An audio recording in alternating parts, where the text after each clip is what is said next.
अंग्रेजी के चंद ऐसे अल्फाज होते हैं जिनकी मदद से हम कम ही अरसे में फरफर अंग्रेजी सीख सकते हैं। कौन से हैं वो जादुई अल्फाज? उसमें मैंने कहा था ये 3-4 लफ्ज़ हैं, अगर आप यही घर में इस्तेमाल करना शुरू कर दें तो आप अंग्रेजी बोलना शुरू कर देते हैं। कोई ऐसा फॉर्मूला बिगिनर्स के लिए बता दें कि कम अरसे में वो फरफर अंग्रेजी बोलना शुरू कर दें और वो भी बगैर किसी हेजिटेशन के। थोड़ा एक्ट आपके सामने करूंगा तो आपको उससे भी अंदाजा हो जाएगा। बड़ी बड़ी जितनी भी हस्ती हैं, जब कभी भी वो नेकी का दर्स देने गए हैं तो सबसे ज्यादा उनके इर्द गिर्द लोग क्या करते थे? मजाक उड़ाते थे। अगर आपके गलत बोलने से किसी को तकलीफ हो रही है तो ये तो उसका मसला है ना, ये आपका तो मसला ही नहीं है। कोई भी शख्स अंग्रेजी सीख सकता है, और खास तौर पर जिनकी उम्र ज्यादा हो और जो कम पढ़े लिखे हो या जिन्हें पढ़ाई से छोड़े हुए ज्यादा वक्त बीत गया है, वो ज्यादा जल्दी अंग्रेजी सीख लेते हैं। इसके पीछे क्या मंत्र है? सर, मेरी कुछ फ्रेंड्स हैं, वो ये कहती हैं कि हमें इंग्लिश तो आती है लेकिन हम बोल नहीं पाते। तो ये क्या चीज़ होती है कि एक चीज़ आपके माइंड में आ रही है लेकिन आप ज़बान पे ला नहीं पा रहे? एक 8वीं फेल को 3000 लफ्ज़ आते हैं अंग्रेजी। बहुत बड़े उस्ताद पाकिस्तान के, उनकी किताबें पढ़कर हम लोगों ने MA किया। वो एक दफ़ा मेरे पास तशरीफ ला कहने लगे कि मुझे अंग्रेजी सीखनी है। मैंने कहा सर, आपको तो पढ़ के हमने अंग्रेजी पढ़ी है। मुझे फरमा लगे कि मैं 3-3 घंटे अंग्रेजी में लेक्चर दे लेता हूँ, 2 मिनट अंग्रेजी में बात नहीं कर सकता। जिस तरह की हम अंग्रेजी पढ़ते हैं वो लिखने वाली और अदबी अंग्रेजी होती है, और उस अदबी अंग्रेजी को जब आप बोलने में लाएंगे तो वो आप बोल तो कभी भी नहीं पाते। इसीलिए हमें अंग्रेजी समझ नहीं आती। उसके समझ आने की एक और वजह है। जो लोग आइल्स पास नहीं कर पाते वो कौन सी सबसे बड़ी गलती कर रहे होते हैं? क्या आप जानते हैं कि अंग्रेजी के चंद ही ऐसे अल्फाज हैं जिनकी मदद से आप कम अरसे में वो भी बगैर किसी हेजिटेशन के फरफर अंग्रेजी सीख सकते हैं? वो अल्फाज क्या हैं और उसके अलावा आइल्स में जो स्टूडेंट्स पास नहीं हो पाते वो सबसे बड़ी गलती कौन सी करते हैं, ये सब कुछ हमें बताया है English expert trainer Syed Ejaz Bukhari sahab ने। आपने कहीं बताया था अंग्रेजी के चंद ऐसे अल्फाज होते हैं जिनकी मदद से हम कम ही अरसे में फरफर अंग्रेजी सीख सकते हैं। कौन से हैं वो जादुई अल्फाज? अच्छा, आप इन्हें जादुई कह रहे हैं। असल में बात यह है कि हम लोग ना ज़बान को बतौर ज़बान इस्तेमाल नहीं करते हैं। हम अपनी रोज़मर्रा में तो ये चीज़ें इस्तेमाल करते रहते हैं, चाहे हम जो भी ज़बान हमारी मादरी ज़बान है या हमारी उर्दू ज़बान हम बोलते हैं। लेकिन जब हम अंग्रेज़ी में बोलने के लिए आते हैं तो फिर हम वही लिखे लिखाए फ़िक्र याद करके उन्हें पेश करने की कोशिश करते हैं, वो भूल भुला जाते हैं फिर उसमें। उसके लिए फिर मैंने प्रेपोजिशंस कुछ बताई थी मेरे एक लेक्चर के दौरान। उसमें मैंने कहा था कि देखिए, हम अपने घरों में अक्सर इन इस्तेमाल कर देते हैं मे के मानों में और पंजाबी में इच के मानों में। मसलन कोई चीज़ अगर फ्रिज में पड़ी है तो हम कहते हैं फ्रिज इच। जो ही हमने फ्रिज इच कह दिया तो मैंने उनसे कहा था कि इच की बजाय आप इन कह दें, तो वो इन फ्रिज हो जाएगा। इस तरह से मैंने उनसे कहा कोई भी चीज़, कोई कहते हैं खप, तो खप भी तो अंग्रेजी ज़बान का लफ्ज़ है। तो अगर कोई कहते हैं वो कहाँ पर है, तो उसके लिए मैंने ये कहा था कि आपके घर में बैठी नानो दादो भी ना अंग्रेजी बोल सकती है और बड़े थोड़े वक्त में बोल सकती है। नानो दादो भी? यकीनन। वो देखिए ना, मैं आप सर्च करूँगा, नानो को रिमोट का नाम आता है ना। हाँ, बोलते आप हैं एक लम्हे को ज़रा गौर करके देखिए, जो भी जितने हमारे इस वक्त सुनने वाले भी हैं, देखने वाले हैं, वो अपने उसी कमरे में जहाँ वो बैठे हुए हैं वो इधर उधर नज़र घुमाएं तो 20 ऐसे लफ्ज़ होंगे जिनके उन्हें अंग्रेजी तो आती होगी, उर्दू नहीं आती होगी। अच्छा, फॉर एग्जाम्पल? मिसाल के फ्रिज पड़ा है, मिसाल के तौर पर कबर्ड है, टेबल है, चेयर है, AC है, रिमोट है, LCD है, LED है, कितने सारे हैं। यहाँ तक इसको छोड़िए, अपना सिर्फ अपना मोबाइल अपने हाथ में रख के वो देखें तो उसमें देखें चार्जर है, आप उसमें देखें बैटरी है, उसमें कैमरा है, उसमें सिम है, गैलरी है, फेसबुक है। सारे किस ज़बान के लफ्ज़ हैं? सही कह रहे हैं, अंग्रेजी के। तो ये जो बार बार कहते हैं हमारी वोकैबुलरी नहीं है, तो साहब इतनी ज़्यादा है, उसको इस्तेमाल में आप नहीं लाते हैं। उसमें मैंने कहा था कि इन, ऑन, अंडर, नियर, ये 3-4 लफ्ज़ हैं, अगर आप यही घर में इस्तेमाल करना शुरू कर दें तो आप अंग्रेजी बोलना शुरू कर देते हैं। अब मिसाल के तौर पर घर में अगर वेज हमने सिखा दिया कि वेज का मतलब होता है किथे, यानी वेयर इसका मतलब क्या है, कहाँ पर है। जिस घड़ी ये अंदाज़ा हो गया कहाँ पर है तो कहाँ पर कोई नाम ही होगा ना। अब किसी ने अगर पूछा कि रिमोट कहाँ पर है तो वेज रिमोट, आगे से सिर्फ इतना ही जवाब आना है, बेड थल्ले। बेड थल्ले तो बेड फिर अंग्रेजी ज़बान का लफ्ज़ है। तो अगर वो अंडर उन्हें आता है तो वो अंडर द बेड कह देंगे तो अंग्रेजी तो शुरू हो गई ना। और कौन सी अंग्रेजी आपको चाहिए? इसी तर्ज पर अगर वो कहते हैं केक किथे, तो केक भी अंग्रेजी ज़बान का लफ्ज़ है। तो वेज केक जब उसने कह दिया तो जवाब है फ्रिज इच।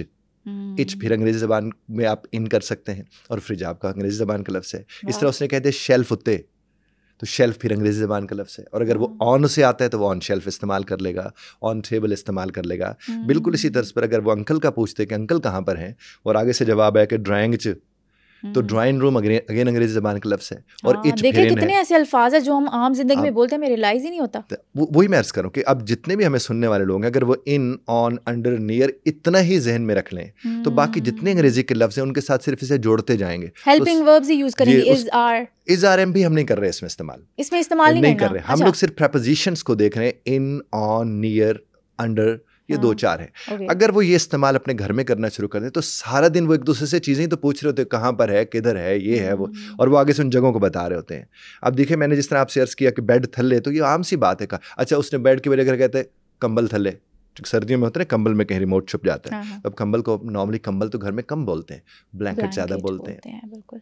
अच्छा, इस तरह फर्श के ऊपर फर्श को फ्लोर बोला जाता है, इस तरह चेयर बोला जाता है, टेबल बोला जाता है, dining table, drawing room, cup बोला जाता है, ग्लास बोला जाता है, प्लेट बोला जाता है, बाउल कहते हैं। अब डोंगे कहाँ कहते हैं लोग, अब तो बाउल ही कहते हैं। बिल्कुल सही कह रहे हैं। स्पून कहते हैं, फोर्क कहते हैं। तो आपके घर के अंदर यहाँ तक अगर वो कहेगा कि मेरी पेंसिल पड़ी थी, वो कहाँ पर है, तो पेंसिल भी तो अंग्रेजी ज़बान का है। और जवाब आया बैग विच, तो फिर इन बैग। अच्छा, ज्योमेट्री बॉक्स इच, तो फिर इन ज्योमेट्री बॉक्स। तो अगर ये इन, ऑन, अंडर, नियर से ये 3, 4, 5 अगर आप इस्तेमाल करते हैं लफ्ज़, तो सारा दिन आप आसानी से अंग्रेजी बोल सकते हैं। और देखिए, मैं जिनकी खिदमत में भी ये बात कर रहा हूँ पेश आपके तवस्सुत से, हम उनसे कुछ चार्ज तो नहीं कर रहे ना। वो फ्री अपने घर में बैठे इस्तेमाल तो करके देखें। अगर उनके काम आ रहा है तो करें इस्तेमाल, नहीं आ रहा तो क्या, कौन सी को क़यामत आ गई। और भी तो बहुत कुछ सुनते रहते, अगर ये भी सुन लेंगे तो बोल भी लेंगे तो क्या क़यामत आ जाएगी। बिल्कुल सही। तो ये मैंने अर्ज़ किया था उसमें, मैंने अपने उसमें।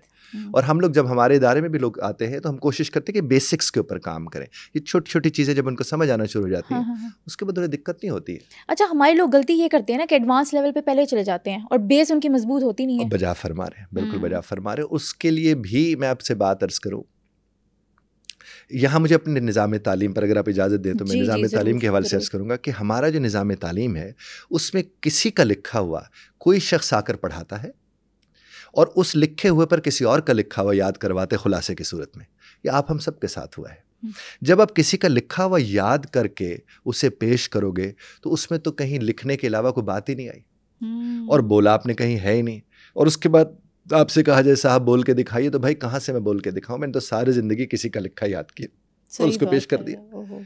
तो हमने इस चीज़ को देखने का, और हमारे निज़ाम तालीम में कहीं ज़बान का तो है ही नहीं ना। आप देखिए, अगर कहीं को आपका टेस्ट हो रहा हो, स्पीकिंग का एग्ज़ाम हो रहा हो, तो फिर तो बात सामने आती है। उसका तो एग्ज़ाम ही नहीं है। जब उसका एग्ज़ाम नहीं है तो वो इम्प्रूव कहाँ से होगी। और इस तरह जो असातिज़ा हैं वो मैं आपको एक बात अर्ज़ करूँ, बहुत बड़े उस्ताद पाकिस्तान के, मैं उन्हें कहूँगा कि उनकी किताबें पढ़कर हम लोगों ने MA किया। अब वो इस दुनिया में नहीं रहे। वो एक दफ़ा मेरे पास तशरीफ़ लाए मेरे इदारे में। मैं उनको शक्ल से नहीं जानता था, नाम से तो जानता था। वो मेरे इदारे में तशरीफ़ लाए और मुझे बाहर जो लड़का बैठा हुआ था उसने कहा, उन्होंने उनसे आकर कहा कि मुझे ना आपके जो यहाँ के सरबराह हैं उनसे मिलना है। अच्छा। उसने कहा आप इंतज़ार कीजिए, मेरे पास शायद को बैठे हुए थे। खैर मैं से बाहर निकला तो मैंने देखा एक बुज़ुर्ग तशरीफ़ फरमा थे। तो मैंने कहा सर आप, कहते वो यहाँ जो हैं मैं उनसे मिलने आए। मैंने कहा सर वो मैं हूँ, आप फरमाइए। कहने लगे मैंने अंदर आपसे जाकर बात करनी है। मैंने कहा चलिए मेरे साथ। मैं अंदर उनके साथ खैर जाकर बैठा। मैंने कहा जी फरमाइए। कहने लगे कि मुझे अंग्रेज़ी सीखनी है, मैं इस उम्र में अंग्रेज़ी सीख सकता हूँ। मैंने कहा जनाब मेरा तो अकीदा है कि जिसकी जितनी ज़्यादा उम्र होती है वो उतना जल्दी सीख लेता है। तो मुझे कहने लगे फिर आप मुझे सिखाएंगे। मैंने कहा सर क्यों नहीं, हमारा काम है, हम अंग्रेज़ी ज़बान ही तो सिखाते हैं। जी बिल्कुल। कहने लगा बेटा तुम्हें पता है मेरा नाम क्या है? मैंने कहा सर मुझे आपके नाम का तो नहीं पता, आपका नाम क्या है? उनने जिस घड़ी अपना नाम बताया तो मैं तो कुर्सी छोड़ के खड़ा हो गया। अच्छा। मैंने कहा सर आपको तो पढ़ के हमने अंग्रेज़ी पढ़ी है, MA किया है, और आप मजाक उड़ा रहे हैं मेरा, ये क्या आप करने आए हैं इस तरह से? तो मैं तो बैठूँ ना उनके सामने। कहते नहीं नहीं बैठो, मैं तुम्हें कुछ समझाने आया हूँ। अच्छा। मैंने कहा जी समझाइए, फरमाइए आप क्या। ज़ाहिर उस्ताद तो समझाते ही। बिल्कुल। मुझे फरमाने लगे कि मैं 3-3 घंटे अंग्रेज़ी में लेक्चर दे लेता हूँ, 2 मिनट अंग्रेज़ी में बात नहीं कर सकता। लेक्चर दे देता हूँ लेकिन बात नहीं कर सकता? ये क्या मेजर क्या प्रॉब्लम क्या वही मैं आपसे अर्ज़ करता हूँ। फिर मैंने उनसे कहा कि जनाब ये तो मेरा मानना है कि अंग्रेज़ी में लेक्चर देना और चीज़ है और बातचीत करना और चीज़ है, लेकिन आपको कैसे ये लगा कि आप ये सारी बातें करें? कहते मैंने तुम्हारा कोई एक लेक्चर सुना था कहीं, तो मैं मिलने भी तुम्हें इसी चक्कर में आया हूँ। अच्छा। तो मुझे वो कहने लगे कि आप ज़बान को बतौर ज़बान सिखाते हो और मैं आपका मजाक उड़ाने नहीं आया, आपको ये बताने आया हूँ, एंडोर्स करने आया हूँ कि लेक्चर देना और चीज़ होती है और बात करना और चीज़ होती है। आपके हमारे रोज़मर्रा में जिस तरह की हम अंग्रेज़ी बोलते हैं और जो लिखने वाली अंग्रेज़ी है उसमें ज़मीन आसमान का फ़र्क है। और इसकी मिसाल मैं आपको यूँ दूंगा, मैं चूँकि कपल्स कोचिंग करता हूँ तो वो मेरे पास एक कपल आ रहा था कि वो 60 बरस के थे, दोनों 60 से ऊपर थे, उनके अपने कोई इश्यूज़ वगैरह चल रहे थे जी। तो मैं अक्सर लोगों से कहता हूँ कि मेरा नाम एजाज़ बुखारी है, तो आप मुझे बुखारी कह लिया करें, एजाज़ मत कहा करें। मैं लफ्ज़ दोस्त हूँ, वो अजाज़ कह देते हैं तो ज़रा बुरा लगता है। तो वो साहब तशरीफ़ लाए और मुझे आकर कहने लगे बुखारी साहब। मैंने कहा मैं तो एजाज़ बचा रहा था। तुमने तो ये खराब कर दिया। बुखारी को भी तुमने ख़राब कर दिया, तो मुझे तो वाकई बुखार आ गया ना उसकी बात सुन के। तो मैंने उनसे कहा कि साहब फरमाइए क्या हुआ। कहने लगे कि होना की सी फिर तुर गई जे। मैं का न रहा, वो भाई के घर जाके बैठ जाती है। तो मुझे बताओ बेटा मैं अब क्या करूँ। मुझे चूँकि तप चढ़ी हुई थी उनके ऊपर, मेरा नाम उनने बुरा बोला था। तो मैंने उनसे कहा कि जनाब आप परेशान मत हो, गम बड़ा मुदरिकुल हकायक है। अच्छा। अब जिस घड़ी मैंने कहा गम बड़ा मुदरिकुल हकायक है, मुझे कहते एक गम मुझे पहले था, एक ये मुदरिकुल हकायक वाला तूने और लगा दिया। ये समझ नहीं आ रही। तो मैंने उनसे ये अर्ज़ किया कि मैंने कहा कि नहीं, इसका मतलब तो खैर जो भी बनता है कह के मुझे उस चीज़ से एक बात समझे कि हम अपनी रोज़मर्रा में इस तरह की उर्दू नहीं बोलते। लेकिन जिस तरह की हम अंग्रेज़ी पढ़ते हैं, चाहे वो यूनिवर्सिटी लेवल पर हो या किसी भी लेवल पर हो, वो बड़ी मुश्किल अंग्रेज़ी होती है। वो लिखने वाली और अदबी अंग्रेज़ी होती है। और उस अदबी अंग्रेज़ी को जब आप बोलने में लाएंगे तो वो आप बोल तो कभी भी नहीं पाते उसको। और फिर अब आप बोलने जाएंगे तो वो बोलने वाली है भी नहीं, वो तो अदबी ज़बान है। जिस तरह मुदरिकुल हकायक अदबी ज़बान है जो तहरीर की सूरत में आती है, या उदबा के यहाँ पे इसकी गुफ्तगू करते हैं, आम रोज़मर्रा में तो नहीं होती। लेकिन अंग्रेज़ी हमारी रोज़मर्रा वाली नहीं है। वो हमारी वो तहरीर अदब वो जो हम पढ़ रहे हैं वो हम कैसे बोलें वो हम नहीं बोल पाते। आप यहाँ तक के जो ईडियम्स याद करते हैं हम लोग फर्स्ट ईयर सेकंड ईयर में, फ्रेजल वर्ब्स याद करते हैं, आप किसी अंग्रेज के सामने वो वाले ईडियम्स बोल के देखें, वो तो अंग्रेज को भी नहीं आते, जिस तरह हमें मुदरिकुल हकायक नहीं आता। अभी मैंने आपके सामने मुदरिकुल हकायक बोला ना, मुझे नहीं पता आपको उसकी समझ नहीं आई। तो आप देखें, अब उर्दू तो हमारी ज़बान है, तो अदबी उर्दू जिस तरह हमें समझ नहीं आती, इस तरह अदबी अंग्रेजी उनको भी समझ नहीं आती जो अदब से ताल्लुक नहीं रखते हैं। तो बड़ी बात बता दी जनाब वाला। तो ज़बान के एतबार से आप चीज़ों को देखें कि ज़बान बोलने वाली और होती है, लिखने वाली और होती है। अच्छा, इसीलिए हमें अंग्रेज की अंग्रेजी समझ नहीं आती। उसके समझ न आने की एक और वजह है। अच्छा, क्या? वो मैं अर्ज़ आपसे किए देता हूँ। उसके समझ न आने की वजह ये है कि वो जिस तर्ज पर वो अंग्रेजी बोलता है, जो लबो लहजा है, हमारा और उसके लबो लहजे में फ़र्क है। इसी को लेकर मैंने कॉन्सेप्ट एक दिया था कि वी टीच इंग्लिश नॉट फिंग्लिश, कि हम इंग्लिश पढ़ाते हैं, फिंग्लिश नहीं पढ़ाते, यानी पाकिस्तानी अंग्रेज़ी नहीं पढ़ाते। और मैं 25-30 साल से इसी के ऊपर ही हम लोग काम कर रहे हैं। उसकी वजह मैं आपसे अर्ज़ करूँ कि अंग्रेज़ जिस लफ्ज़ को जिस तर्ज पर अदा करता है, अगर वो लफ्ज़ हमें वैसा समझ आ जाए तो हमें कोई दिक्कत ना हो। अब हम उसको पढ़ते किसी और तर्ज पर, अंग्रेज़ से किसी और तर्ज पर पढ़ता है, और फिर हम कहते हैं मेरी वोकैबुलरी कमज़ोर है। वोकैबुलरी नहीं कमज़ोर, हमारी वोकैबुलरी शायद उससे भी ज़्यादा हो। लेकिन हमारी चीज़ जो कमज़ोर है वो ये है कि हमें वो लफ्ज़ उस तरह पर सुनने नहीं आते हैं। अब देखिए, अंग्रेज़ कहते हैं टी को ठी बोलता है। अच्छा, अब जब वो टी को ठी कहता है तो उसका मतलब ये हुआ कि हम भी उसको ठी के तौर पर कहें भी और सुने भी, जो कि वो तो कहता है। अब इसके ऊपर भी मैं आपको एक और कहानी छोटी सी सुनाता हूँ। मैंने जब इंग्लिश पे आर्टिकल भी लिखा था, उस वक्त कोई एक कनाडा को डॉक्टर्स चाहिए थे और नर्सेस चाहिए थी, तो मैंने कोई 4000 के करीब नर्सेज और 2000 डॉक्टर ट्रेन किए आइल्ट्स के लिए। ओके। उसमें जब मैं उनको ट्रेन करने के लिए जाता था तो उन दिनों ना एक खान साहब होते थे जो मेरा दोपहर का खाना लाया करते थे। तो वो एक बड़ा सारा हॉल होता था जिसमें एक वक्त में हमें 100 लोगों को ट्रेन करना होता था, जो कि इतनी ज़्यादा तादाद थी तो हमें बड़े थोड़े वक्त में पूरे करने थे। तो वो दरवाजे से ऐसे सर निकालते अंदर और मुझे कहते, साहब रोटी आ गया है। रोटी आ गया है। अब जिस घड़ी वो आ गया है कहते तो मुझे तो उसका अंदाज़ा था कि चले उनकी ज़बान के गुस्से। मैंने कहा, खान साहब ये रोटी को तो रोटी कहिए। अब मैं पूरी कोशिश करता रहा कि वो रोटी कहें, लेकिन वो उसे नहीं कह पाए। तो मैंने उनसे कहा कि खान साहब आप कहीं फ़ारसी खानदा तो नहीं है, यानी फ़ारसी ज़बान तो आपकी नहीं है? कहने लगे, हाँ साहब मैं ईरानियन बॉर्डर बलूचिस्तान वहाँ से हूँ।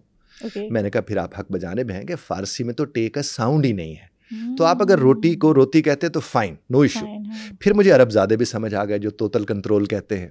अच्छा, इसीलिए वो रमज़ान को रमदान और इस तरह से उनके यहाँ वो ज़बान में लफ्ज़ नहीं है। अब पाकिस्तान वो कहते हैं जो कि पी का साउंड नहीं है। तो मैंने उस वक्त जब ये लिखा, मैंने कहा कि उनकी तो मजबूरी हमें समझ आती है, ठीक, हाँ। हमारी तो कोई मजबूरी नहीं है। देखें ना, जिसके पास ठोकर हो वो कैसे कह सकते मैं ठी नहीं कह सकता। अब देखें ना, हम अगर कहते हैं मैं ठोकर गया था और टोटल से पेट्रोल डलवाया है, तो साहब मैं कह सकता हूँ भाई ठोकर गए थे तो टोटल से पेट्रोल डलवाना था, क्योंकि आप ठोकर गए थे और ठोकर आप कह सकते हो। हाँ। तो फिर आप टोटल भी कहो, जो कि आपकी ज़बान का लफ्ज़ नहीं है और आपकी ज़बान आपको रोक भी नहीं रही, जिस तरह खान साहब को रोक रही थी या किसी अरबी को रोक रही थी या अरबज़ादे को रोक रही थी। हमारी ज़बान की सबसे बड़ी खूबसूरती है इसमें उतनी रुकावट नहीं है, क्योंकि कई ज़बानों से मिलकर ये ज़बान बनी, आवाज़ें सारी इसके अंदर कहीं ना कहीं मौजूद हैं, तो हम उस एतबार से ले सकते थे। इसी तरह से आप देख लीजिए, ठ के अलावा छ का साउंड है, छ CH का, जी। आप देखिए, अगर हम कहते हैं कि छछूंदर ने छिपकली से कहा कि जब भी तुम चर्च में आते हो छतरी वाले चेयर पे बैठ के चॉकलेट खाते हो। हाँ। अब जब हम ये फिक्रा बोलेंगे, अगर हमारे सुनने वाले भी इसको बोल लेते हैं, तो फिर उनको चेयर कहने से तो कोई नहीं रोक सकता ना। सही। फिर वो चेयर क्यों कहते हैं? चेयर। हाँ। वो फिर चैंपियन क्यों कहते हैं? चैप्टर क्यों कहते हैं? वो चैप्टर है, वो चैंपियन है, वो चॉकलेट है, वो च्यूइंग गम है। तो छ का साउंड है और अंग्रेज भी उसी तर्ज पर उसे बोल रहा है। सही बात। बे नहीं, जो फी का साउंड है जी। अब हमारे यहाँ फुफ्फो आप कह लेते हैं, और फी कहते कहते मेरा मुंह विंगा होता है, टेढ़ा होता है। तो मैं उनसे कहता हूँ कि आप कुछ ना कीजिए, जो भी आपके साथ बैठे हैं उनकी तरफ एक दफ़ा मुंह करके एक दफ़ा फीफल एंड फुफ्फो कह के देखिए। आपको अंदाजा होगा कि जितना मुंह फुफ्फो कहते वक्त बिगड़ता है उतना फीफल कहते वक्त नहीं बिगड़ता। तो फिर आपको बदलने से आपके अलावा रोक कौन सकता है? अब जो ख है वो खे का साउंड जो है, वो सी जहाँ काफ की आवाज़ देता है, क्यू जहाँ काफ की आवाज़ देता है या खे देता है। और पंजाबी ज़बान बोलने वाले तो खे को बड़ा अच्छा समझते हैं, वो खे पाई दी है, खे खाई दी है, वो बोलते हैं इस चीज़ को। तो जो ख का साउंड है, अगर हम कहते हैं कि खोखर साहब कनाडा से आए, ठोकर से टीवी ट्रॉली ली, और वो जो फुफ्फो की बेटी, वो जिसने प्राइवेट पेपर दिए थे, उसको गिफ्ट कर दी, और उसके बाद हम कहें कि मुझे बदलने से मेरे अलावा कोई नहीं रोक सकता, तो साहब आपकी ज़बान है और आप बोल पा रहे हैं। और जिस घड़ी आप अपनी ज़बान को उस तर्ज पर बोल पा रहे हैं, तो फिर आपको कौन रोक रहा है? आपके अलावा तो कोई नहीं रोक रहा। अब तो आपको काइट नहीं कहना चाहिए, वो खाइट है, ख्वाइट है, किंग है, क्वीन है। जो ख का साउंड है, कैट है। कैट तो है ही नहीं ना। अगर वो कैट है तो उसे कैट कहिए। जिस घड़ी आप इस तर्ज पर इसे बोलना शुरू कर देंगे तो आपको अंदाज होगा। वैसे जो है आपकी लिंग्विस्टिक्स है, उसमें है ट का साउंड भी बोलते हैं, क का भी बोलते हैं, लेकिन चूंकि हम 100% वही बोलते हैं, तो मैं अक्सर लोगों से कहता 100% ये बोलना शुरू करें, फिर जहाँ जहाँ का है ऑटोमेटिकली वो आना शुरू हो जाएगा। इसी तरह से देखिए, अब अगर कोई कहते there is a tower there, there is a tower there, जब उसने कहा तो वो अगर हमें समझ नहीं आएगा और हम कहेंगे साहब इसलिए समझ नहीं आ रहा कि वोकैबुलरी नहीं है, तो मैं आपसे अर्ज करूंगा ऐसा नहीं है।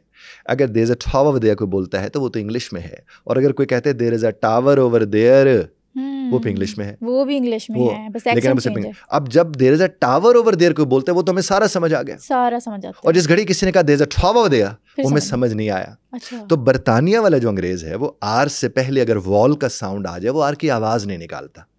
जैसे खा बोलेगा वो कार को, वाटर को वाटर, वाटर वाटर। अब वाटर बोलते हैं अमेरिकन जाकर, अच्छा वो वाटर बोलेगा। अब हम तो वाटर वाले, तो उसको वाटर कहाँ से समझ आएगा? सही बात है, बिल्कुल। सर्कल, अब देखो सर्कल है, हम सर्कल वाले हैं, सर्कल तो नहीं समझ आएगा, नहीं समझ आएगा। इसी तरह से कई ऐसे। अब देखिए, फिर इसमें एक चीज को बड़ा अच्छा है अगर हम समझाते जाएं कि प्रोनाउंसिएशन में और एक्सेंट में फर्क होता है। अच्छा, हम प्रोनाउंसिएशन की ज़्यादा बात करते हैं, क्योंकि एक्सेंट तो वेरी करता है, हर 10 किलोमीटर्स पे जाके चेंज हो जाता है। अब अगर कहते हैं पार्क, पार्क, दोनों ठीक हैं। पार्क में एक्सेंट भी आ गया, प्रोनाउंसिएशन भी आ गई। पार्क में प्रोनाउंसिएशन आ गई लेकिन एक्सेंट ना आया। लेकिन आप कहते हैं पार्क, फिर वो तो दोनों चीजें ही गलती वो तो फिर ना हो गया ना। तो हम कहते हैं प्रोनाउंसिएशन का आप ख्याल रखें, कारट की बजाय खाड कह दें, कार्ड कह दें, चल जाएगा। तो प्रोनाउंसिएशन को हमने जहन में रखना है। एक्सेंट बेशक वो इधर उधर होता रहे, उसकी कोई, चूंकि वो वेरिएशन उसकी चलती रहती है, क्योंकि पाकिस्तानी भी अंग्रेजी बोल सकता है, अरेबियन भी कोई भी बोल सकता है। इसी तरह से आईएनजी जो है, जहाँ आईएनजी आता है, उसका जो ग का साउंड है, वो नॉर्मली नहीं बोलता अंग्रेज भी। जैसे टीचन, वो टीचिंग नहीं बोलेगा। ड्रॉइन, डाइन इन, अब देखो डाइन इन है डाइनिंग, क्राइन, फ्राइन, ड्राइन। तो जो ही वो ग के साउंड को नहीं बोलेगा, तो वहां पर भी हम तो वो आखिर में जोर लगाने वाली कौम है। Training, watching. तो जब हम वो वाला बोलते हैं तो वो हमें समाते, हमारे उससे आशना है। फिर जब उससे हटकर कुछ बोलते हैं, हम कहते हैं मुझे अंग्रेज की अंग्रेजी समझ नहीं आ रही, पता नहीं वो कौन सी अंग्रेजी बोलते हैं। जो भी वो बोलते हैं अंग्रेजी तो वही है ना जो वो बोलते हैं। और अगर हमें समझ नहीं आ रही तो उसकी वजह ये नहीं कि हमारी वोकैबुलरी नहीं है, उसकी बुनियादी वजह है कि जिस तर्ज पर वो लफ्ज़ को बोलते हैं, उस तर्ज पर हमारी समाते उससे आशना नहीं है। जो कि हमारे पढ़ाने वाले भी इंग्लिश में पढ़ाते हैं, और वो लिखी हुई ज़्यादा होती है, उसमें ज़्यादा ऐसी कोई बात होती नहीं है। उसके नताज फिर ये निकल कर आते हैं जो आपके हमारे सामने आए हुए हैं। तो अगर ये 3-4 चीज़ें, जिस तरह मैं दोबारा उनका अर्ज़ किए देता हूँ कि ठी का साउंड है, फी का साउंड है, खे का है, छ का है, आर से पहले वॉल आ गया, इस तरह आईएनजी का ग का साउंड है, और आर से पहले अगर कॉन्सोनेंट आ जाए तो उसके ऊपर पेश पड़ जाता है उर्दू का। जब मिसाल के तौर पर अगर कहते हैं ड्रीम, तो हम उसे कहेंगे ड्रीम नहीं होता, ड्रीम होता है, यानी योर लिप्स गेट राउंड, वो पेश पड़ गया। इस तरह ड्राई नहीं होता, ड्राई होता है। इस तरह फ्राई नहीं होता, फ्राई होता है। ट्राई नहीं होता, ट्राई होता है। तो उसके ऊपर पेश ड्राइवर नहीं होगा, ड्राइवर होगा। ट्रक नहीं होगा, ट्रक होगा। ट्रैक्टर नहीं होगा, ट्रैक्टर होगा। ट्रॉली होगी, ट्रेलर होगा, ट्रेन होगी। तो अगर इस तर्ज पर वो देखना करना शुरू कर देंगे तो उनके लिए और ज़्यादा आसानी होगी। और अगर जो खातीन हमें बैठी सुन रही हैं, अपने बच्चों को कहें कि मेरे सामने वो इबारत जो आपके सामने वो लाती, उसको ज़रा ऊंचा पढ़ो और इन चीज़ों का ख्याल रखो। उनके प्रोनाउंसिएशन ठीक होना शुरू हो जाएगी। और पहले मुझे दिक्कत होती थी प्रोनाउंसिएशन की, चूंकि हम लोग डिक्शनरी में पढ़ के समझते थे। अब तो अंग्रेज़ों को आप सुन सकते हैं। आप तो लफ्ज़ यूट्यूब पे डालेंगे, इसको कैसे प्रोनाउंस करते हैं, वो आपको सही प्रोनाउंसिएशन अंग्रेज़ की दे देता है। अंग्रेज़ की, ब्रिटिश में भी और अमेरिकन में भी, सबको आपको देता है। हम लोग तो जितने भी कोशिश करें नियर नेटिव हो सकते हैं, हम नेटिव तो नहीं हो सकते। नेटिव नहीं हो सकते। तो आपको जब नेटिव प्रोनाउंस करके दे रहा है तो बेहतरीन आपके घर में मौजूद है डिक्शनरी, तो आप उससे सीख सकते हैं। जनाब बड़ी मुनफरिद बातें बताई हैं, पहले इससे कभी मैंने नहीं सुनी। बिल्कुल। अच्छा, अब मुझे ये बताएं कि कोई ऐसा फॉर्मूला बिगिनर्स के लिए बता दें कि कम अरसे में वो फरफर अंग्रेज़ी बोलना शुरू कर दें, और वो भी बग़ैर किसी हेजिटेशन के, कि अगर सामने वाला देखेगा तो मजाक उड़ाएगा, मैं नहीं बोल सकता। इसमें 2-4 सवाल हैं आपकी इस गुफ्तगू में। हम सबसे पहले बात इसी के कर लेते हैं जिससे आपने मजाक के पहलू की बात की है। जी। मैं जब खुद अंग्रेज़ी सीख रहा था तो मैंने किसी से अंग्रेज़ी नहीं सीखी, मैंने खुद ही अंग्रेज़ी बोलना सीखी। और उसका ये होता था कि जब मैं क्रिकेट खेल रहा होता था तो उसमें मैं, अगर मैं कीपिंग कर रहा हूँ या बॉलिंग कर रहा हूँ या बैटिंग कर रहा हूँ, तो मैं बस अंग्रेज़ी बोलता रहता था। अच्छा। और उसमें गलत सही जो भी होता था मैं बोलता रहता। और ज़ाहिर है मेरा मजाक भी उड़ाते थे जो मेरे साथ खेलने वाले लोग होते थे। मैं उनका एज फेलो था, उनका कुछ का क्लास फेलो भी था। तो वो मुझे हर वक्त कहते शाह ना हर वेले लगा रहता है, वो ये बोलते रहते थे मुझे सब कुछ। अच्छा, अब वो जब मैं हर वक्त लगा रहता था, मैं उनको नहीं उतनी अहमियत देता था। यानी अहमियत इन मानों में अहमियत तो देता था, इंसान है, मेरे दोस्त, लेकिन उनकी ओपिनियन को उस तरह से उसको अपने दिल पे नहीं लगाता था। तो मैं वो करता रहता था। एक वक्त ये आया कि वही दोस्त जो मजाक उड़ाते थे वो बाद में कहते कि हम इसके साथ चलते रहेंगे तो हमारी भी अंग्रेज़ी ठीक हो जाएगी। तो उससे मैंने एक चीज़ सीखी कि देखें, जितनी भी बड़ी बड़ी नेक हस्तियाँ हैं, औलिया अल्लाह है, अम्बिया हैं, बड़ी बड़ी जितनी भी हस्तियाँ हैं, जब कभी भी वो नेकी का दर्स देने गए हैं तो सबसे ज़्यादा उनके इर्द गिर्द लोग क्या करते थे? मजाक उड़ाते थे, उनको डीमोटिवेट करने की कोशिश करते थे। लेकिन चूंकि उन्हें इल्म था कि वो हक पर हैं, वो डीमोटिवेट नहीं होते थे। मैं अक्सर एक बात देखता हूँ, जब आपको इल्म हो कि आप गलत अमल नहीं कर रहे, गैर शरई फेल नहीं कर रहे, आप गैर इखलाकी काम नहीं कर रहे, और फिर उसमें अगर आपको कोई इधर उधर भटका रहा है तो फिर आपको चैलेंज समझ के उसको लेना चाहिए। और फिर यह है कि नबी करीम सल्लल्लाहु अलैहि वसल्लम ने जो हमें ताइफ में जाकर सिखाया है, सुम्मा सुभान अल्लाह, आपने हमें यही बताया कि जो नहीं जानता वो जिम्मेदारी होता है, जो जानता है वो जिम्मेदार होता है। ये हमें समझाया उन्होंने। इसलिए देखिए, वो दुरुस्त बात फरमाने गए, हक की दावत देने गए, और उन्हें जब पत्थर मारे तो आपके नालैन मुबारक तक भर गए, लूहलिहान हो गए। लेकिन आपने उनके लिए हिदायत की दुआ फरमाई। आपने कहा मैं दावत देने आया हूँ, हिदायत मेरे अल्लाह ने देनी है, आप उनके साथ नहीं उलझे। आपके लिए और हमारे लिए तो उनकी ज़िंदगी ज़ाहिर एक बेहतरीन नमूना है। तो उन्होंने हमें ये सिखाया कि जब आप हक पर हों, आप हक पर कायम रहें, किसी को छेड़े बगैर, और आप अपने रास्ते को मत छोड़ें। और उस सूरत में फिर किसी का मजाक आपको तकलीफ नहीं देता, किसी की परेशानी आपको परेशान नहीं करती है, कोई आपको तकलीफ उस तर्ज पर नहीं होती। और अगर आपके दोस्त आपका मजाक उड़ा रहे हैं तो इसका मतलब वो नहीं जानते हैं। आपको अपना रास्ता नहीं छोड़ना चाहिए। अच्छा। और मैं तो इस चीज़ के ऊपर बहुत ज़्यादा गौर करता हूँ। दूसरी बात जो हेजिटेशन वाली आपने फरमाई, ये तो मजाक वाला हो गया जवाब उसका। आप जब अपनी ज़बान में बात नहीं करेंगे और किसी गैर की ज़बान में बात करेंगे तो हेजिटेशन तो आती है। और हेजिटेशन क्यों आती है? कि मैं कहीं गलत ना बोल लूँ। हमें यार, किसी की ज़बान है, वो तुम बिल्कुल गलत बोलोगे, तुमसे गलती होगी लाज़मी। अब जब तुम्हें पता है किसी और की ज़बान है, तुम इतनी टेंशन क्यों ले रहे हो? और दूसरी बात है कि अगर आपके गलत बोलने से किसी को तकलीफ हो रही है तो ये तो उसका मसला है ना। हाँ, या आपका तो मसला ही नहीं है ही नहीं। या वो उससे लुत्फ लेगा या सड़ेगा। अगर लुत्फ लेगा तो बहुत अच्छी बात है, सड़ेगा तो ये उसका मसला है, उसको नहीं करना चाहिए। आपको कम से कम बोलते रहना चाहिए, और आप बोलते बोलते सीख जाते हैं। अब देखिए, साइकिल चलाना एक आम सी बात है। साइकिल चलाने के मुतालिक जितना पढ़ लें, जब तक आप साइकिल चलाएंगे नहीं, आपको चलानी नहीं आएगी। गाड़ी चलाने से मुतालिक जितना पढ़ लें, जब तक आप चलाएंगे नहीं। कंप्यूटर के जितना आप देखें, जो हमारे कैमरे के दोस्त यहाँ पर मौजूद हैं, मैं इनके मुतालिक 10,000 किताबें भी पढ़ लूँ ना, जितना अच्छा ये जानते होंगे मैं नहीं जान सकता, क्योंकि ये प्रैक्टिकली उसको कर रहे हैं। बिल्कुल। तो ये उसके मुतालिक ज़्यादा बेहतर जानते हैं। तो इसलिए किसी चीज़ के मुतालिक पढ़ने और उसे करने में ज़ाहिर फ़र्क होता है। तो जितने भी हेजिटेट होते हैं उन्हें ये करना चाहिए कि वो ज़्यादा से ज़्यादा बोले। जब वो ज़्यादा से ज़्यादा बोलेंगे तो एक वक्त आएगा कि लोग उन पर हंसना छोड़ देंगे और इनके एतमाद में और तरस का इजाफा होगा। सर मेरे कुछ फ्रेंड्स हैं वो ये कहती हैं कि हमें इंग्लिश तो आती है लेकिन हम बोल नहीं पाते, तो ये क्या चीज़ होती है कि एक चीज़ आपके माइंड में आ रही है लेकिन आप ज़बान पे ला नहीं पा रहे? ये तो खैर उनकी बात बिल्कुल दुरुस्त है, मैं भी इसी बात को मानने वाला हूँ।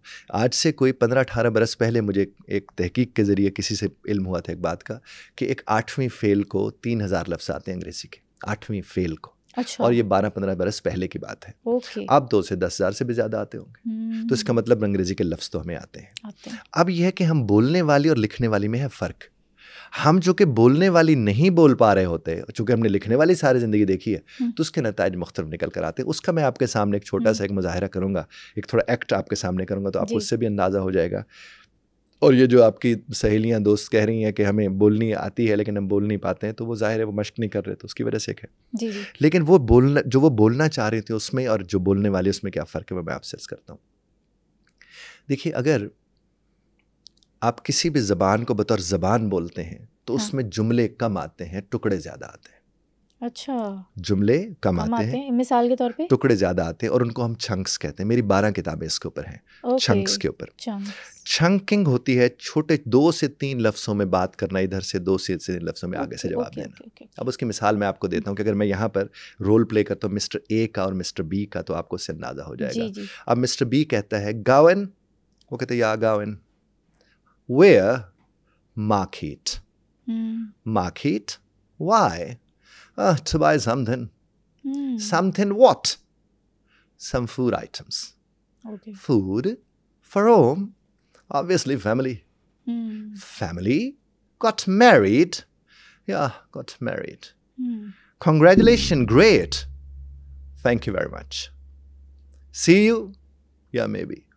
अब 2 के दरमियान गुफ्तगू मुकम्मल हुई, मैंने कहीं जुमला बोला, कहीं कोई लंबी बात थी, कहीं बात समझ ना आई हो, बिल्कुल सारी बात समझ आई A to Z, बिल्कुल, क्योंकि ये बोलने वाली थी। और लिखने वाली अगर होती तो हम कैसे बोलते? हम जो बोलते हैं हम कहते हैं वेयर आर यू गोइंग, और आगे से जवाब आते हैं I am going to market, और थोड़ी देर के बाद अंग्रेजी सुहा हो जाती है, चूंकि वो हमें कहीं समझ नहीं आती कि डज लगना था, कि हैव लगना था, कि इज लगना था। अब इसमें देखे मैंने ऐसा कुछ भी नहीं लगाया, चूंकि ये बोलने वाली थी और हम रोज़मर्रा में ये बोलते हैं। अब मिसाल के तौर पर मैं दोबारा अपने कैमरामैन दोस्तों का हवाला दूंगा, अगर हमारे ये कैमरा पर्सन साथ वाले को हल्का सा टहोका दे के कहते चलने फिर, ये जुमला थोड़ी है।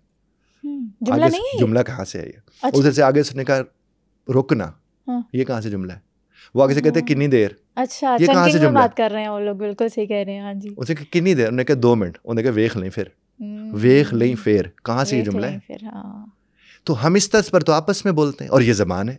तो आप जब ज़बान के मिजाज के मुताबिक ज़बान को नहीं बोलेंगे तो फिर आपको परेशानी तो होगी जो आपको होती है। बेशक। तो आप इसे, जिस तरह मैंने आपको इब्तदाई में अर्ज़ किया था, इन का, ऑन का, नियर का, आप इस तरह बोलना शुरू करें, कोई ऐसा प्रॉब्लम नहीं होगा। लेकिन अगर आप कहेंगे कि मैं पूरे जुमले बोलूँ, तो साहब वो तो एडवांस लेवल में कहीं जाकर आपको बोलने पड़ते हैं। कुछ इंटरव्यू को दे रहे हैं, वहाँ पर आपको लंबे जुमले बोलने पड़ गए। लेकिन ये जो आपस में आप रोज़मर्रा बोलते हैं, जी, आप मिसाल के तौर पर यहाँ पर आपने कुछ भी देखना हो, आपने उसे कहा कि चेक माइक प्लीज। अब चेक माइक प्लीज में और will you please check my mic में बहुत फ़र्क है। बिल्कुल। तो आप उसे कहें चेक माइक प्लीज, ख़त्म हो गया। और वो निकलते कहते चेक्ड, वर्किंग, यानी चेक कर लिया मैंने, वर्किंग, काम कर रहा है ये। आपने थैंक यू बोल दिया। यही यहाँ अंग्रेजी बोल रहे होंगे आपके साथ। इसीलिए तो सबऑर्डिनेट जब इतनी बड़ी ईमेल लिखते हैं, बॉसेस कहते हैं नोटेड। हाँ, हल्का से नोटेड लगा देते हैं वो। और हालांकि पता नहीं किया भी होता है कि नहीं, लेकिन नोटेड जरूर लगा देते हैं। तो आपने ये छोटे चंकिंग, और इसके लिए कोई पढ़ा लिखा होना जरूरी नहीं है। अच्छा, पढ़ा लिखा होना जरूरी नहीं है अंग्रेजी सीखने के लिए? ज़बान के लिए पढ़ा लिखा होना जरूरी नहीं होता। Okay, are you serious? और जो लोग इंग्लिश मीडियम में होते हैं वो ज्यादा जल्दी अंग्रेजी सीख सकते हैं? ऐसा कुछ भी नहीं है। देखिए, मैं आपको एक बात अर्ज करूं, कोई भी शख्स अंग्रेजी सीख सकता है, और खास तौर पर जिनकी उम्र ज्यादा हो और जो कम पढ़े लिखे हों, या जिन्हें पढ़ाई से छोड़े हुए ज्यादा वक्त बीत गया है, वो ज्यादा जल्दी अंग्रेजी सीख लेते हैं। इसके पीछे क्या मंत्र है? वो पोल्यूटेड नहीं होते ना। ये जो निज़ाम तालीम है वो तो पोल्यूट कर देता है आपको। हमारे पास जब पढ़े लिखे MA, MPhil, PhDs आते हैं, उन्हें ज़्यादा दिक्कत होती है अंग्रेज़ी सीखने में, और जो आते हैं कहीं ऐसी जगह से जैसे ड्राइवर आ गया, रिक्शा ड्राइवर आ गया, ये लोग, ऐसे लोग अगर हमारे पास आ जाएं जिनको बिल्कुल नहीं आती अंग्रेजी, वो ज़्यादा जल्दी सीख लेते हैं, क्योंकि वो सुन भी रहे होते हैं, मान भी रहे होते हैं, वो अपनी साइंस नहीं लड़ा रहे होते, अपनी साइंस नहीं लड़ा रहे होते। और ये वाले जो लोग होते हैं, ये जो MA MPhil PhD आते हैं, वो कहते हैं यूँ था वो था। और जहाँ तक इंग्लिश मीडियम की बात है, वो तो मजाक है हमारे साथ। अच्छा, इंग्लिश मीडियम स्कूल्स हैं या बाकी जो इदारे या जितना है, उनमें उस तर्ज पर बच्चे नहीं सीख पा रहे जिस तरह सीखने। और उसकी वजह क्या हो सकती है? उसकी वजह बुनियादी तौर पर यही है कि वहाँ भी फ़िक्र याद करवाए जाते हैं। व्हाट इज़ योर नेम याद कराए, माई नेम इज़ याद कराए, बेस्ट फ्रेंड का पूरा आप वो लिख दो। बेस्ट फ्रेंड की आपको मैं एक बात अर्ज़ करूँ, बल्कि अच्छा कि आपने मुझे याद करा दिया। माई बेस्ट फ्रेंड होता था, आपका भी माई बेस्ट फ्रेंड वहाँ पर लिखा होगा, वहाँ पर शायद फातिमा या आयशा नाम होगा, हमारे यहाँ अहमद या अली होता था। यानी आप उस नाम तक को नहीं बदल सकते थे। एग्जैक्टली, बिल्कुल। और आपके उस बेस्ट फ्रेंड में वो सारी खूबियां होती थी जो आपके किसी फ्रेंड में नहीं होती थी, किसी लेकिन आपका वही बेस्ट फ्रेंड होता था। इस तरह माई स्कूल होता था, यानी हम टाट पे बैठे पढ़ रहे हैं दरख्त के नीचे, और माई स्कूल की दीवारें रंगीन है, वहाँ बोर्ड बड़े शानदार लगे हुए हैं, वहाँ सारी सहूलतें वहाँ एसी तक लगा और हमारे माई स्कूल में नहीं होती थी। तो ये मजाक तो यहीं से शुरू होता है, मजाक, झूठ, यही। और उसके बाद देखिए सिंपल पास्ट हमें पढ़ाया जाता था, सिंपल पास्ट टेंस से, लेकिन स्टोरीज हम याद करते थे, हालांकि वो पास्ट में होती हैं। अब थर्स्टी क्रो हमें याद कराई जाती थी। अगर सिंपल पास्ट पढ़ा के कहा जाता है अब थर्स्टी क्रो खुद लिखो, हम तुम्हें उर्दू में बता रहे हैं। पिछले दिनों तो एक साहब मुझे कहने लगे कि सर थर्स्टी क्रो अगर हमारे दौर में होता तो हम उसे स्ट्रॉ दे देते, बेचारा ये चूंच में तो ना लाए ना पानी जाकर। तो चीज़ें बदलना शुरू हुई हैं। और बोलना मैं बड़े यकीन के साथ कहता हूँ, क्योंकि मुझे बरस हो गए, यानी कोई भी शख्स जो समझते ना मैं अंग्रेजी नहीं सीख सकता, हम सिखा सकते हैं। अच्छा। क्योंकि हमें पता है एक बरस से हम यही काम कर रहे हैं। हाँ। बस ये होता है कि वो सीखने जो आते हैं मोटिवेटेड हों, बस मोटिवेटेड हों, कोई पढ़ाई वढ़ाई की हमें ज़रूरत नहीं है कि वो कितने पढ़े हुए हैं कितने नहीं पढ़े हुए हैं। आप देखिए अब जितने भी सऊदी अरब जाते हैं वो कुछ दिनों के अंदर अरबी ज़बान सीख जाते हैं। वो कहाँ से सीखते हैं? पढ़े लिखे तो नहीं होते। अच्छा, इस तरह बहुत से ऐसी हमारे घर में ख़ातीन हैं जो पंजाबी, सिंधी, सराइकी, बलोची, बरहावी वो बोल लेती हैं। वो तो पढ़ तो सकती नहीं, लिख तो सकती नहीं, तो पढ़ा लिखा होना ज़बान के लिए कहीं ज़रूरी नहीं होता। ज़रूरी नहीं। और बहुत से पठान ऐसे होते हैं, पंजाबी ऐसे बोलते हैं, गुमान होते हैं यही पंजाबी जनाबे वाला। और तो उसकी वजह क्या? और उनको देखें तो वो अपनी ज़बान भी नहीं लिख पाते। हाँ, वो पंजाबी भी नहीं लिख पाते, वो पढ़ भी नहीं पाते, लेकिन वो बोल रहे होते हैं। तो बोलने में और लिखने में ज़मीन आसमान का फ़र्क है। और बोलना एक आर्ट है और वो सीखा जा सकता है, एक स्किल है, बड़ी आसानी से सीखी जा सकती है अगर आप सिर्फ ये कि वक्त प्रॉपर दें। मसलन आपने अगर 1 महीने का हमारा कोर्स किया है तो उस 1 महीने का मतलब आप पूरा 1 महीना आए हैं, आपको जो काम दिया है वो आपने किया है। सवाल ही पैदा नहीं होता अंग्रेजी ठीक ना। समटाइम्स ऐसा होता है ना, हम किसी फॉरेन कंट्री में जाते हैं और वहाँ कोई अंग्रेज हमसे बात कर रहा होता है, हमारा ऑटो एक्सेंट वैसे हो जाता है, जनरेट होना शुरू हो जाता है। तो इसके पीछे क्या लॉजिक है? इसको मिररिंग कहते हैं नफ्सियात की ज़बान में ना। अच्छा। कि नहीं मसलन कोई मुस्कुरा दिया तो आप भी मुस्कुरा दिया उसके सामने रास्ते में चलते हुए, मिरर किया। तो इसका मतलब जो उसका एक्शन होता है वो आपके पास। दूसरी बात है कि जिनकी ज़बान होती है ना वो खुश होते हैं जब आप उनकी ज़बान बोलते हो, वो आप में वो कीड़े नहीं निकालते, ये कीड़े अपने निकालते हैं। वो डेढ़ लाना सी तू हैज़ ला देता, अब वो सर पकड़ के बैठ जाते हैं, या आइंदा तो ना ही बोलो। वो कभी आपको नहीं टोकेंगे, वो तो इतने खुश हो के आपके साथ इंगेज होते हैं और फिर वो एक्साइटेड हो जाते हैं। तो इसलिए आप उनकी एक्साइटमेंट में उनको मिररिंग करते हुए उसी तरह पर बोलना शुरू कर देते हैं। अच्छा। इसलिए बाहर की दुनिया वो सिर्फ अंग्रेज़ नहीं, आप अरबी बोलना शुरू कर दें, आप यहाँ तक कि आप सिंधी बोलना शुरू कर दें, सिंध में जाकर, और अपने पंजाबी ज़बान बोलते हैं, ऐसे ही होता है। तो ये फ़र्क पड़ता है इन चीज़ों से, और ये मिररिंग होती है जो मैंने आपसे अर्ज़ किया। सर आपने एक टर्मिनोलॉजी इंट्रोड्यूस की थी, आसान अंग्रेज़ी। आसान अंग्रेज़ी क्या चीज़ है? आसान अंग्रेज़ी से मुराद जो आपको लफ्ज़ आते हैं आप उन्हें इस्तेमाल में लाएं, वो आसान अंग्रेज़ी है। आप देखिए हम कभी कभार जाते हैं, जैसे हमने किसी सब्ज़ी की दुकान पर चले गए और हमें तरबूज चाहिए था, हम वहाँ गए और हमें तरबूज का नाम भूल गया। हाँ, होता है। कोई दफ़ा ऐसा होता है। फिर हम कहते हैं यार वो क्या, हाँ ओ मैंने फड़ाई, ओ मैंने फड़ाई, नाम फिर भी नाम नहीं याद हमें। अच्छा, कहते तरबूज कह रहे हो? कहते हाँ तरबूज कह रहा था। उधर हमें शर्मिंदगी नहीं होती। और अगर अंग्रेजी में मुझे तरबूज का मतलब नहीं आता तो हम कहते हैं मेरी तो अंग्रेजी सारी ख़त्म हो गई। हम अलग उसे कह सकते हैं, वो जो green one, round, red from inside, वो कह देगा अच्छा वाटरमेलन की बात कर रहे हो, दैट्स इट। तो आप जब इस तर्ज पर उसको देखेंगे तो आपको आसानी होगी। दूसरी बात यह है कि आप अंग्रेज़ को सुने, क्योंकि जिसको आप सुनते हैं, सुनने से बोलना ठीक होता है ना, अक्सर सुनने से बोलना ठीक होता है, लिखने वगैरह से नहीं होता। नहीं, वो तो कैसे हो सकता है। देखिए यहाँ तक मुझे अक्सर लोग पूछते हैं कि सर फिल्में देखने से अंग्रेजी ठीक होती है। मैं कहता हूँ यार देखने से कभी सुनना ठीक हो सकता है? अच्छा, देखना भी नहीं है, सिर्फ सुनना है। देखने में तो अपन अंदाजा लगा लेते हैं। नेटफ्लिक्स वगैरह में हम जब सीजन देखते हैं उसको कोई फायदा नहीं है। सुने नहीं, उसकी कहानी के सूरत में जरूर फायदा आपको है कि आप कहानी देख रहे हैं, एंजॉय करें, एंटरटेनमेंट। सीखने के लिए अगर अब कुछ भी है, बोलना सीखना है, तो वो सुनने से होता है। आपने देखा होगा कि जितने गूंगे होते हैं ये बहरे होते हैं, ये सुन ही नहीं पाते कि बोल नहीं पाते। बिल्कुल सही कह रहे हैं। तो इसका मतलब जिसको बोलना सीखना है उसको सुनना सीखना है। और सुने किन को? अंग्रेजों को। और फिल्मों से अंग्रेजी ठीक नहीं होती, अंग्रेजी ड्रामा से अंग्रेजी ठीक होती है, क्योंकि उसमें रोजमर्रा के वो फिक्रे बोल रहे होते हैं।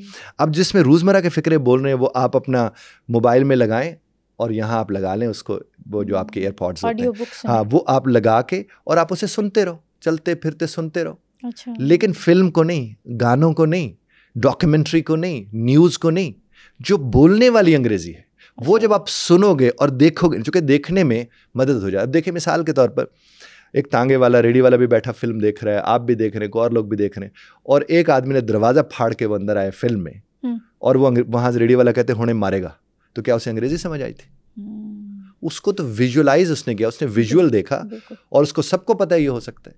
तो विजुअल जब आपको मदद करने के लिए आते हैं तो फिर आपको समझने में, आप प्रैक्टिस करने में आपको आसानी नहीं होती, बल्कि फिर आपकी अंग्रेजी का आप नहीं इंप्रूव हो सकती, क्योंकि आप विजुअल्स पे रिलाई कर रहे होते हैं, और उससे आपको मदद कर रहे होते हैं विजुअल। जब आपको विजुअल मदद नहीं करता तो फिर आपको मदद साउंड से मदद लेनी होती है, आपके पास जो आवाज़ आ रही है उससे आपको मदद लेनी है, वो इंप्रूव होगी, आपकी अंग्रेजी खुद ब खुद इंप्रूव होना शुरू हो जाएगी। तो जिसने भी अंग्रेजी इंप्रूव करनी है वो अंग्रेज़ों को सुने, चूँकि अब सुना जा सकता है, वो उनको सुने और उनको रिपीट कर करके ना सुने कि मसलन एक चीज़ में से पता नहीं उन्हें की क्या ऐसी, फिर आप रिपीट कर लें, फिर आप नहीं, सुनते चले जाएं। कौन सा उसका टेस्ट आप दे रहे हैं? सही बात है, सही बात। आप सुनते चले जाएं और आपकी अंग्रेजी ठीक होने के इम्कानात बढ़ जाते हैं। जो लोग आइल्स पास नहीं कर पाते वो कौन सी सबसे बड़ी गलती कर रहे होते हैं? देखिए, इसमें भी मैं आपको एक बात अर्ज़ करूँ, मैं एक बहुत बड़ी यूनिवर्सिटी है, उसके अंग्रेज़ी डिपार्टमेंट को ट्रेनिंग कराने के लिए गया मेथड्स के ऊपर कि पढ़ाने का तरीका क्या, चूँकि मेरा ये एरिया है, ठीक है। तो वहाँ पर मैंने उनसे एक बात अर्ज़ की, मैंने कहा आप हमारे बच्चों को स्पीकिंग और लिसनिंग नहीं कराते, इन्हें रीडिंग और राइटिंग कराते, जो कि यूनिवर्सिटी में इधर उधर हर जगह रीडिंग राइटिंग ही होती है, हमारे भी सारी तालिब रीडिंग राइटिंग। और मैंने उनसे कहा कि आइल्स का आप 1 लाख स्टूडेंट का डेटा उठा के देख लें, तो ज़्यादातर लोग जो फेल होते हैं वो रीडिंग और राइटिंग में होते हैं, लिसनिंग और स्पीकिंग में नॉर्मली 1% भी फेल नहीं होते। तो मैंने उनसे कहा कि अगर आप इन्हें रीडिंग राइटिंग कराना छोड़ देना, ये इसमें भी पास हो जाएंगे। समझ रहे मेरी बात? बिल्कुल बिल्कुल। और मैंने उनसे क्यों अर्ज़ की बात, मैंने कहा आप एक लम्हे को गौर करके देखें कि जिस तरह पर आप रीडिंग करा रहे हैं, राइटिंग करा रहे हैं, वो इतने पल्यूट हो जाते हैं कि हमें सबसे ज़्यादा काम इन 2 पे करना पड़ता है। लिसनिंग स्पीकिंग उन्होंने की नहीं होती पूरी ज़िंदगी, हम बड़ी आसानी से अच्छे मेरा आइल्ट्स में 1000 से ज़्यादा स्टूडेंट ऐसा है जिसके 9 आउट ऑफ 9 बैंड है लिसनिंग में, यानी 9 ही होते हैं, उसके पूरे 9 आए। 1000 से भी ऊपर स्टूडेंट, क्योंकि मुझे पता है वो हमारी एक टेक्निक है, हम लगाते हैं। अब यह है कि आप जब 1 महीने में, 1.5 महीने में अंग्रेज़ों की अंग्रेज़ी 100% अगले को समझा दी कि उसने 9 बैंड ले लिए, तो अगर ये 16-18 बरस में उस प्रोसेस से गुजर रहे होते तो इन्हें कोई वो दिक्कत नहीं होनी थी। आज भी अगर आइल्ट्स में किसी को परेशानी होती है तो वो या रीडिंग में होती है या राइटिंग में होती है, जो वो 16-16 साल से कर रहे हैं, और जो नहीं कर रहे उसमें। और उसकी वजह क्या है? हमारे यहाँ तर्जुमा करना नहीं सिखाया जाता, तर्जुमा याद करना सिखाया जाता है। तो आप जब तर्जुमा करना नहीं सीख कर आ रहे तो फिर आप तर्जुमा करेंगे कैसे? कॉम्प्रीहेंशन या तफ़हीम जिसे हम कहते हैं, वो तो नाम को भी नहीं है हमारे इस माशरे में ना। और तफ़हीम कहते इसको है कि किसी चीज़ को पढ़ के आप उसे अपनी माँ बोली में बता सकें, तो आपको तफ़हीम हुई है। और अगर आप अपनी माँ बोली में उसे नहीं बता सकते तो कोई कॉम्प्रीहेंशन नहीं है, ज़ीरो कॉम्प्रीहेंशन है। इस तरह से जब वो आप रीडिंग करते हैं, आप राइटिंग करने जाते हैं, हमने तो किसी का लिखा ऐसे याद करके लिखा था, यहाँ हमें खुद लिखना होता है, और हमने तो कभी खुद से लिखा नहीं होता। सही बात है। वो लोग भी 2 महीने के अंदर अगर अपना कोर्स पूरा करके चले जाते हैं, तो अगर इदारे उसके ऊपर काम करें तो कोई ऐसी दिक्कत नहीं होगी। और हमारा निज़ाम तालीम अगर सही तरह से चल रहा हो तो आइल्ट्स के इदारे वैसे बंद हो जाएं।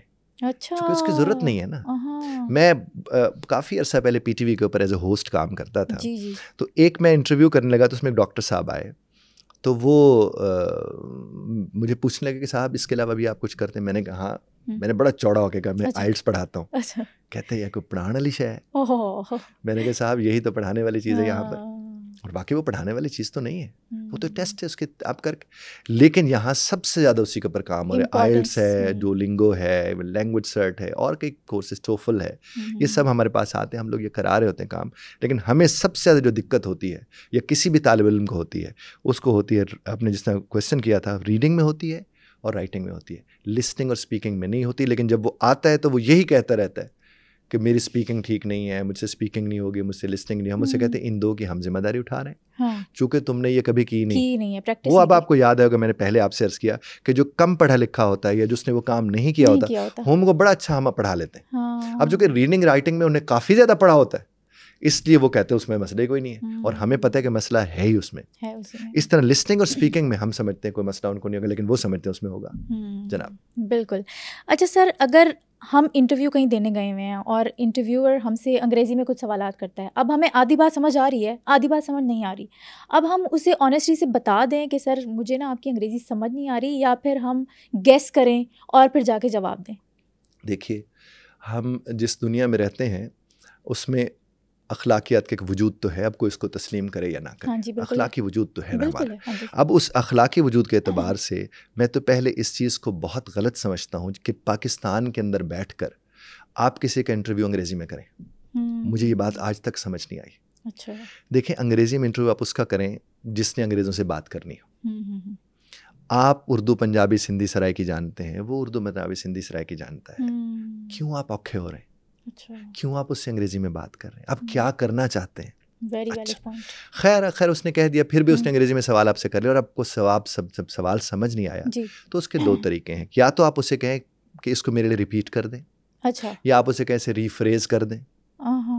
उसके लिए होते हैं अल्फाज तब्दील कर दें। और अगर आपने उसने अल्फाज भी तब्दील कर दिया, उसने रिफ्रेज भी कर दिया, फिर भी समझ नहीं आया, तो आप उसे कहेंगे सर प्लीज़ मुझे उर्दू में बता दें, मुझे आपकी बात समझ नहीं आई है। अगर तो वो इंटरव्यूअर को वो सही समझ वाला है, वो मेरे ख्याल में इसी जुमले पर उसे अगला सवाल नहीं करना चाहिए, उसे आपको रख लेना चाहिए। अच्छा, क्योंकि उसको इस बुनियाद पर कि ये झूठ नहीं बोल रहा, ये बन नहीं रहा मेरे आगे, ऑनेस्ट है। हाँ जी, मेरा मानना ये। अब हो सकता है कोई कहे कि नहीं फरेब देना चाहिए, मेरे हिसाब से तो नहीं होना चाहिए। दूसरे कि अगर उर्दू में उसने सवाल आपसे कर लिया, आप उर्दू में उसको जवाब दें, और जवाब वही दें जो आपको पता है। औखे हो के इधर उधर की झूठ मूठ की बातें कहानियां वो नहीं जोड़नी चाहिए। जितना आपको इल्म है आपको उसका इजहार करना चाहिए, और जिस चीज़ का आपको इल्म नहीं है वहाँ लाइल्मी का इजहार करें कि सर मुझे इस बात का इल्म नहीं है, आप फरमाते तो मैं इसको देख लेता हूँ, समझ लेता हूँ, एक दिन 2 दिन बाद मैं आपकी खिदमत में हाजिर होता हूँ और आप उसका बता दूंगा। ये अगर आप कहें कि नहीं मैं इसके ऊपर अभी यूँ इधर हाथ पाँव मार रहे हैं, वो गलत है। चैट जीपीटी ने तो ज़िंदगी इतनी आसान कर दी है कि जहाँ हमें अंग्रेजी नहीं आती थी वहाँ पे वो लोग भी अंग्रेजी बोल रहे हैं घर बैठ के, और अगला बंदा समझता है कि देखिए वो चैट जीपीटी आपको जब कोई चीज़ देती है, देखिए एक बात अर्ज करो, मैं मेरे चूँकि मीडिया के साथ ताल्लुक़ रहा है, एक होता है किसी चीज़ को पढ़ के पेश करना जी, एक होता है किसी चीज़ को वैसे पेश करना। आप जब पढ़ के पेश करते तो लग रहा होता है कि पढ़ के पेश कर रहे हैं, क्योंकि उसमें जो rise and fall of the tone है, जो आप इन टोन करते हैं, आप पढ़ के जब भी करोगे आप भुगतोगे, क्योंकि उसमें पढ़ी हुई बात में वो आपकी आवाज़ का उतार चढ़ाव वो होगा ही नहीं जो बोलने की हद तक होता है। अब ये जो मैंने 2 जुमले आपकी खिदमत में पेश किए, अगर मैं इन्हें पढ़ रहा होता तो वो लगता मैं पढ़ रहा हूँ। तो चैट जीपीटी असिस्ट करने के लिए आई है और हमने सारा बोझ ही उसी पे डाल दिया। पूरा सिलेबस हम अपने इम्तिहानात की तैयारी वहाँ से करते हैं। तो तैयारी कर लें, लेकिन बात यह है कि जब आपने तैयारी कर ली आप उसे अपने लफ्ज़ों में लिखें, वहाँ से आप मदद लें, आपको मालूमात मिली है, अच्छी बात है। चैट जीपीटी को अच्छी तरह से इस्तेमाल, क्योंकि ये एक बहुत बड़ी नेमत है, करना तो चाहिए। बिल्कुल, thank you so much. God bless you. सुनो पॉडकास्ट के बहुत से ऐसे व्यूवर्स हैं जिन्होंने अभी सुनो डिजिटल चैनल को सब्सक्राइब भी नहीं किया, और अगर आप समझते हैं कि मेरे इस पॉडकास्ट से आपने कुछ सीखा या फिर समझा, तो अभी सुनो डिजिटल चैनल को सब्सक्राइब करें ताकि मैं इसी तरह का वैल्यूएबल कंटेंट आप सब लोगों के लिए लाती रहूं।